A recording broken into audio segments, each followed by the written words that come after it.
Cozy games, the term might conjure images of pastel farms and planting carrots, right? Trust me, there's more to it than planting virtual crops. Cozy games are a feeling more than a genre. It's a sense of comfort, the flow of gameplay that puts you at ease, and a connection to the world you're inhabiting. But why can I spend hours dressing up my Sims and then go over to play SnowRunner to try and get my cargo across snow and mud? To then play XCOM 2 where I'm shooting aliens, but still feel the same cozy feeling? How do these objectively very different games conjure the same feelings? What really makes a game cozy? Well, today that's what we're going to investigate. I'm going to investigate the top 5 elements that make any game cozy, and trust me, number 1 may completely change how you think about cozy gaming. So welcome to my cozy criteria. If you're new here, welcome to the channel. We spotlight unconventional and unheard of cozy games for your enjoyment. Cozy games give you control or sense of agency. It's about making choices that shape your experience and feel like your actions matter. This could be as simple as designing your character or home, or be as complex as creating and choosing a wicked deck. Even games that are inherently chaotic or involve time management can still feel cozy when you're in charge of the outcome. The feeling of solving problems on your own terms and creating something new can be deeply satisfying. Games that allow you to create, whether it's building a base or designing a character or even solving puzzles, can foster coziness. It's about having control and watching something grow and develop, even if it's not a literal garden. Your actions matter, and this sense of agency transforms games into personalised cozy escapes. A more conventional example of this is The Sims. Specifically, I'm going to focus on Sims 4 as it's the most up-to-date Sims game. But The Sims is based around a sense of agency and control, from designing your characters, building homes, crafting lives and families and generations. You control every detail, even if it's the wallpaper you choose, the career paths you choose, and you shape a virtual world that reflects your creativity. Everything is simply your choice, making the experience uniquely cozy as you watch your decisions play out. More unconventionally, city builders like Cities Skylines can be cozy as it creates that sense of agency and control. It's more unconventional because sometimes for people, city building simulators can be overwhelming. There's lots of mechanics to get your head around. But it can be calming. You decide how your city grows, where neighbourhoods go, parks, industrial zones, watching your city thrive, or even sometimes fail. It creates a deeply personal connection to what you've built. It's cozy because you're in control of the chaos and you have the freedom to tweak and improve as you go. Both games, Sims and Cities Skylines, excel in letting you design and grow something meaningful, whether it's a family or even an entire city. Watching your creations evolve is deeply satisfying and makes you want to return. Therefore, the key to cozy gaming is making sure that you have some sense of control and agency where you can shape your own experiences and choices. Next up is meaningful progression. Cozy games should give you a sense of accomplishment, no matter what the pace. Whether it's unlocking new areas or completing objectives or leveling up or simply just creating something new or even farming if you like, cozy games will reward you for your time. There is an outcome that you can be proud of at the end. I guess the key for coziness is that it's that balance between meaningful progression and not feeling overwhelming or stressful, but not being too slow either, which might end up being boring. So really, a game is cozy when it has a good balance between pace and progression. But cozy games should feel like it moves you forward, improves your skills, or moves you closer towards a goal, whether it's self-defined or defined by the game. A conventional example of this would be Stardew Valley. It's slow and satisfying, and each action, whether it's planting crops or improving relationships, moves you forward. It's not about rushing, but enjoying every small milestone, watching your farm grow season by season. More unconventionally, Foundation can be an alternative to that, because progression comes more from building and managing a medieval village, but every decision kind of feels personal and you create something new and interesting. The growth can be steady and organic as you plan structures, balance resources and shape the village to suit your vision. And the cozy aspects lie in your creative vision. Design your town, watch it evolve over time as villagers settle in and the economy hopefully flourishes. There is not necessarily a specific completion point to both Stardew Valley and Foundation. It's simply led by you in terms of what you want to achieve and where you want to go. Both games celebrate every kind of small success, and these moments of progress, no matter how modest, can create a comforting and rewarding gameplay loop that kind of keeps you coming back for more to see what you can achieve next. Atmosphere, I think, is the foundation to coziness, but it doesn't have to be necessarily the same. When we talk about atmosphere, it's about the emotional setting of the game. So this could be the music, the art direction or style, or even the storytelling that simply pulls you in. The atmosphere will set the emotional tone of a game that draws you in. For cozy games, music and sound design can be huge here. A good soundtrack doesn't just play in the background, it kind of sets the mood, sets the pace. So it might be that the game has chill beats or ambient noise or even just silence in the right moments. Visuals are important here to create that atmosphere, but again, it doesn't have to be the same. It doesn't have to be all pastel or cutesy. Darker, moodier settings can be cozy too, as long as they create that immersion that absorbs you into that world. Consistency matters in atmosphere though. The world has to feel alive and believable, even if it's a fantasy, but makes it comforting to return to as well. An example of this is Spiritfarer, which creates a serene and emotional atmosphere through its beautiful art, gentle soundtrack, and bittersweet storytelling. The soothing task of ferrying spirits to the afterlife is emotional yet comforting, making the world feel alive and inviting through its visuals, its gameplay, its music, and its storytelling. On the flip side, quite an unconventional pick would be Potionomics. It shares some of the traditional cozy elements, but stands out as an unconventional choice because it blends gameplay mechanics with its atmosphere. The game immerses players in a vibrant, magical world through its in-depth storytelling, the visuals, and the soundtrack. Running a potion shop offers a creative loop of crafting and selling, adds that strategic challenge of negotiation, which makes it feel a bit more dynamic, a bit more challenging than perhaps some typical cozy games. But I think the thing that creates the atmosphere most with Potionomics is the characters and the dialogue are bringing with humour, charm, and create an emotional connection, similar to Spiritfarer's heartfelt moments.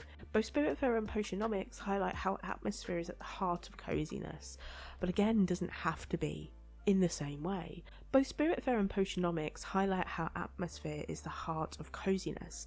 Spiritfarer invokes calm and introspection with a serene tone, whereas Potionomics kind of energizes you. So both are really different examples of how atmosphere and the kind of world that the game has built can draw you in and suck you in and make you feel cozy, even if they shouldn't in some cases. Hey there, just a quick pause to say that if you're enjoying the chill vibes and discovering new and diverse cozy games, subscribe to the channel. It really helps to ensure this channel grows and I can do more of the content that you love. Plus, if you hit the notification bell, you'll always be notified when I upload so you don't miss out. You can now give this Slothee a coffee, and trust me, I need the energy. And it really helps to ensure that this channel can keep going. It's not mandatory, my content is free on YouTube for you all. But if you want to support the channel, the link is down in the description below. Thank you so much for being here, I appreciate you. Next up is player connection, which I think is so important in any game really, especially when we're looking at cozy games. Coziness is deeply personal. What resonates with one player might not work for another, and that's why I think it's much more of a diverse genre than people tend to think. Cozy games can foster player connection through that sense of agency and autonomy, where your choices matter, even in structured narratives. A cozy game doesn't necessarily shy away from deeper emotions, it's more about that feeling of comfort and resilience. And if we're connected to a cozy game, it's quite likely that it becomes part of our routine. It feels like catching up with an old friend. The best cozy games will resonate with you on a personal level, whether it's a nostalgia feeling of a familiar story, or the joy of completing a challenging puzzle or 100%ing a game. It's all about how that game fits in your life and how it makes you feel, and how connected you feel to it, that draws you back in. Therefore, a cozy game doesn't have to be utopia, it doesn't have to be a world in which everything's great and there's no challenge or sadness. It just needs to be a place that you want to return to, whether it's building a shop, an enterprise, or wandering around serene landscapes to see what you might find. It's a sense of belonging and warmth that matters more than necessarily the setting when it comes to cozy games. You have to connect with the game. A game that is an example of this that captures this really well is Sainthood. It captures the coziness of blending agency, comfort and routine into a saintly journey. Players make meaningful decisions, balance their virtues like faith and charity to witness their impact on the world. The light-hearted but reflective gameplay emphasises personal growth, making every small victory, whether helping someone in need or spreading kindness, feel deeply rewarding.